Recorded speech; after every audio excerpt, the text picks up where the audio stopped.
roar within about 20 yards of the skerm.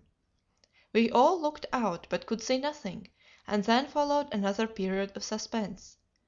It was very trying to the nerves, this waiting for an attack that might be developed from any quarter or might not be developed at all. And though I was an old hand at this sort of business, I was anxious about Harry, for it is wonderful how the presence of anybody to whom one is attached unnerves a man in moments of danger. I know, although it was now chilly enough, I could feel the perspiration running down my nose, and in order to relieve the strain on my attention employed myself in watching a beetle which appeared to be attracted by the firelight, and was sitting before it thoughtfully rubbing his antennae against each other.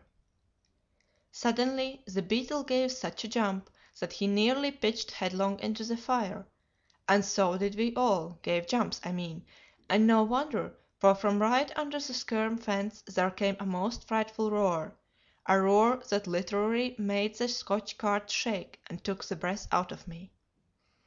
Harry made an exclamation, Jim Jim howled outright, while the poor oxen, who were terrified almost out of their hides, shivered and lowed piteously. The night was almost entirely dark now, for the moon had quite set, and the clouds had covered up the stars, so that the only light we had came from the fire, which by this time was burning up brightly again. But as you know, firelight is absolutely useless to shoot by, it is so uncertain, and besides, it penetrates but a very little way into the darkness, although if one is in the dark outside one can see it from far away.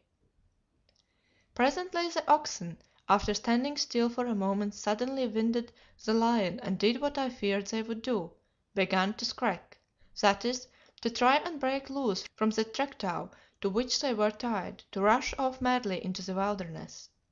Lions know of this habit on the part of oxen, which are I do believe the most foolish animals under the sun, a sheep being a very Solomon compared to them, and it is by no means uncommon for a lion to get in such a position that a herd or span of oxen may wind him, "skrek," break their rams, and rush off into the bush.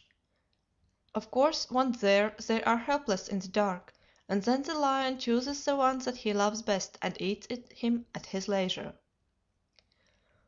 Well, round and round went our 6 poor oxen, nearly trampling us to death in their mad rush; indeed, had we not hastily tumbled out of the way we should have been trodden to death, or at the least seriously injured. As it was, Harry was run over, and poor Jim Jim, being caught by the trektow somewhat beneath the arm, was hurled right across the skerm, landing by my side only some paces off. Snap went the disselboom of the cart beneath the transverse strain put upon it. Had it not broken the cart would have overset, as it was, in another minute. Oxen, cart, trektow, reins, broken disselboom, and everything were soon tied in one vast, heaving, plunging, bellowing, and seemingly inextricable knot. For a moment or two this state of affairs took my attention off from the lion that had caused it, but whilst I was wondering what on earth was to be done next, and how we should manage if the cattle broke loose into the bush and were lost, for cattle frightened in this manner will so straight away, like mad things, my thoughts were suddenly recalled to the lion in a very painful fashion. For at that moment I perceived by the light of the fire a kind of gleam of yellow travelling through the air towards us. "The lion! The lion!" hallooed Pharaoh, and as he did so, he, or rather she, for it was a great gaunt lioness, half wild no doubt with hunger, lit right in the middle of the skerm, and stood there in the smoky gloom lashing her tail and roaring. I seized my rifle and fired it at her, but what between the confusion, my agitation, and the uncertain light, I missed her, and nearly shot Pharaoh. The flash of the rifle, however, threw the whole scene into strong relief, and a wild sight it was I can tell you, with the seething mass of oxen twisted all around the cart in such a fashion that their heads looked as though they were growing out of their rumps, and their horns seemed to protrude from their backs. The smoking fire was just ablaze in the heart of the smoke, Jim Jim in the foreground, where the oxen had thrown him in their wild rush, stretched out there in terror, and then, As a centre to the picture the great gaunt lioness, glaring round with hungry yellow eyes, roaring and whining as she made up her mind what to do. It did not take her long, however, just the time that it takes a flash to die into darkness, for, before I could fire again or do anything, with a most fiendish snort she sprang upon poor Jim Jim. I heard the unfortunate lad shriek, and then almost instantly I saw his legs thrown into the air. The lioness had seized him by the neck, and with a sudden jerk thrown his body over her back, so that his legs hung down upon the further side. Note. I have known a lion carry a 2-year-old ox over a stone wall 4 feet high in this fashion, and a mile away into the bush beyond. He was subsequently poisoned by strychnine put into the carcass of the ox, and I still have this clause. Editor. End of the note. Then, without the slightest hesitation and apparently without any difficulty, she cleared the skerm face at a single bound, and bearing poor Jim Jim with her, vanished into the darkness beyond, in the direction of the bathing place that I have already described. We jumped up perfectly mad with horror and fear, and rushed wildly after her, firing shots at haphazard on the chance that she would be frightened by them into dropping her prey, but nothing could we see, and nothing could we hear. The lioness had vanished into the darkness, taking Jim Jim with her, and to attempt to follow her till daylight was madness. We should only expose ourselves to the risk of a like fate. So, with scared and heavy hearts, we crept back to the skerm, and sat down to wait for the dawn, which now could not be much more than an hour off. It was absolutely useless to try even to disentangle the oxen till then, so all that was left for us to do was to sit and wonder how it came to pass that the one should be taken and the other left, and to hope against hope that our poor servant might have been mercifully delivered from the lion's jaws.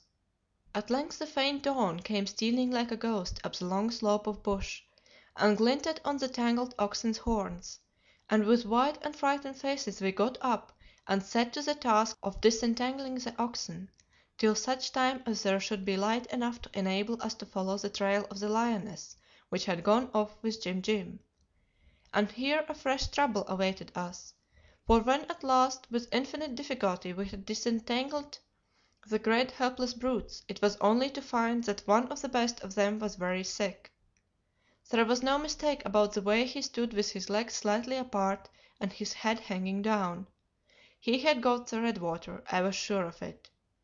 Of all the difficulties connected with life and travelling in South Africa, those connected with oxen are perhaps the worst. The ox is the most exasperating animal in the world, a negro excepted. He has absolutely no constitution, and never neglects an opportunity of falling sick of some mysterious disease.